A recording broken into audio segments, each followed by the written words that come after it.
The titration curve of weak acid versus strong base with phenolphthalein as indicator is shown below. Okay, और ये आपको basically number of correct और incorrect statements बताने phenolphthalein के। देखिए guys, जो आपका कोई इंडिकेटर होता है, it can be either a weak acid और या ये वीक बेस भी हो सकता है। और ये क्या होता है कि जो इंडिकेटर है एक पर्टिकुलर पीएच पे अपना कलर चेंज कर लेता है। तो फॉर एग्जांपल आप कोई टाइट्रेशन कर रहे हो और लेट जस्ट से कि ये वीक बेस था और ऊपर आपने ब्यूरेट में स्ट्रॉन्ग एसिड लिया हुआ था, ठीक है ना। अब क्या होता है कि इसमें ड्रॉप बाय ड्रॉप डाल रहे हो, इसका M1 और V1 आपको पता है, इसकी कंसंट्रेशन नहीं पता होती लेकिन वॉल्यूम हमें पता लग जाता है, ठीक है। V1 कैसे पता लगेगा, जितना आपका यूज हो गया अमाउंट इसमें, इसको टाइट्रेट करने में इंडिकेटर का जो कलर चेंज हुआ उस पॉइंट आने में, तो वो V1 हो जाता है।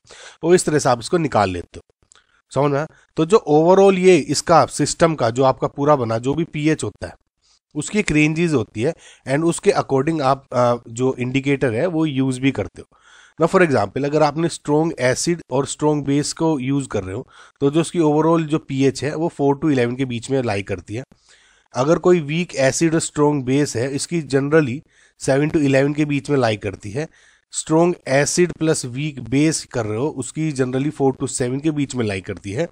और अगर कोई weak acid plus weak base है इसमें कोई यूज नहीं होता, बेसिकली इसको आप नहीं इस मेथड से यूज नहीं करते, इसमें कोई सुटेबल इंडिकेटर यूज नहीं होता।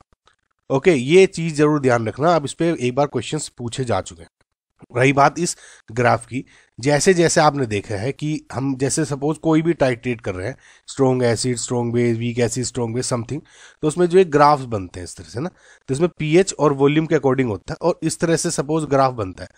अब क्या होता है कि वो पर्टिकुलर टाइमिंग जिसमें ये स्ट्रेट लाइन होती है वो लाइन होती है, ये बेसिकली एक वर्टिकल लाइन होती है जिस मूवमेंट पे आपका जो पीएच है ये इंडिकेटर है वो कलर चेंज करना स्टार्ट कर देता है और कलर बेसिकली टाइट्रेशन हो जाती है, जैसे इसमें भी देख रहे हो। ओके, सो इसके अकॉर्डिंग हम यूँ कह देते हैं कि ये इंडिकेटर है, इसकी जो आपकी पीएच है इसके बीच में लाई करती है। ये एक जस्ट स्मॉल फंडा है। नाउ ये बात तो हो गई आपकी थोड़ी सी बेसिक। अब जैसे फिनोफ्थलीन की हम बात कर रहे हैं, देखिए फिनोफ्थलीन को आप शॉर्ट में HPH भी लिख देते हो, ठीक है ना। जो फिनोफ्थलीन है एक वीक एसिड होता है, ये जरूर ध्यान रखना। और जो मिथाइल ऑरेंज आप एक दूसरा आपका इंडिकेटर पढ़ते हो आप, वो आपका वीक बेस होता है। बहुत सारी जगह आपको वीक एसिड लिखा गया है इसको, लेकिन एनसीईआरटी में गाइस ध्यान रखना, एनसीईआरटी में इसको वीक बेस ही बोला गया है, तो आप इसको यही मान के चलें। ओके, सो रही बात फिनोफ्थलीन की, ये एक वीकर एसिड होता है। जो HPH है जो यानी आपका फिनोफ्थलीन है वो इस तरह से आयंस देता है, जैसे H आयंस दे देगा और pH नेगेटिव। नाउ अब एक बात को ध्यान रखिएगा, जो ये HPH है फिनोफ्थलीन है ये बेसिकली आपका कलरलेस होता है और जो ये आपका आयन रिमूव कर देगा जब कलर चेंज कर लेता है एक तरह से, ये हो जाता है पिंक। समझ में आया? अगर फिनोफ्थलीन को एसिडिक मीडियम में रखा गया या बेसिक मीडियम में रखा गया तो आपका सिस्टम में क्या चेंज हो सकता है। देखिए, अगर ये एसिडिक मीडियम में है आपका तो बेसिकली ये बैकवर्ड रिएक्शन ज्यादा प्रिफरेबल होती है, ठीक है। यानी जो सिस्टम अगर ये एसिडिक मीडियम है ना तो सिस्टम जो है आपका बेसिकली कलरलेस, इंडिकेटर कलरलेस दिखेगा आपका फिनोफ्थलीन। लेकिन अगर ये बेसिक मीडियम में रखा गया है, बेसिक मीडियम में डाल रहे हो तो forward reaction is preferred here, और इसमें बेसिक मीडियम में है ना और ये बेसिकली पिंकिश कलर का दिखने लग जाता है। तो बेसिकली ओवरऑल फंडा ये है। ओके, नाउ अब अगर बात करें इसकी पीएच की कि पीएच कैलकुलेट कैसे करेंगे इसकी, तो देखिए एक सिंपल क्या होता है फॉर्मूला, जैसे सिस्टम का पीएच निकालते हो, पीएच इक्वल्स टू PKIN यानी पी जो आपकी इंडिकेटर की होगी प्लस लॉग ऑफ जो पीएच आयन की कंसंट्रेशन होगी डिवाइडेड बाय HPH। ये ऑब्वियसली आपका जो इक्विलिब्रियम रिएक्शन अभी दिखाई थी उसके अकॉर्डिंग हो गया।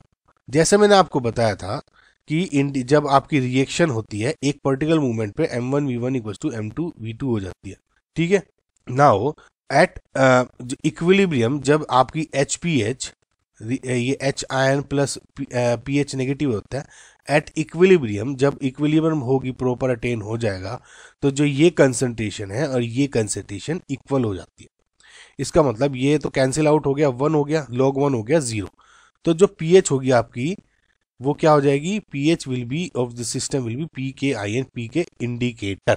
ओके, सो ये क्या हो जाएगा, माइनस लॉग के इंडिकेटर, और ये क्या दिया, माइनस लॉग ऑफ गिवन है आपकी 4 इंटू 10⁻10। तो जब इसको आप सोल्व करते हो तो इसकी वैल्यू आ जाती है रफली आपकी 9.4। ओके गाइस, ये बात हुई। अब देखिए, अब धीरे धीरे ऑप्शंस भी देखते हैं, थोड़ा बहुत मैंने आपको बेसिक भी बता दिया। It can be used as a indicator for titration of weak acid and weak base. आपको मैंने बताया था इसमें कोई no suitable indicator is used, ठीक है, तो ये तो आपका इनकरेक्ट हो गया।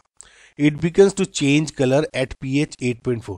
देखिए इसमें जब हो आपकी जो pH निकली सिस्टम की, तो उसमें +1 या -1 अगर करोगे तो उसमें जो भी वैल्यूज आएंगी तो उसके अकॉर्डिंग आपकी कह सकते हो इस रेंज में जो pH है या इन पॉइंट्स पे pH कलर आपका चेंज होना स्टार्ट हो जाएगा। तो अगर आपको देखोगे 8.4 ये करेक्ट है, करेक्ट, ये सिंपल आपको फंडा याद रखना।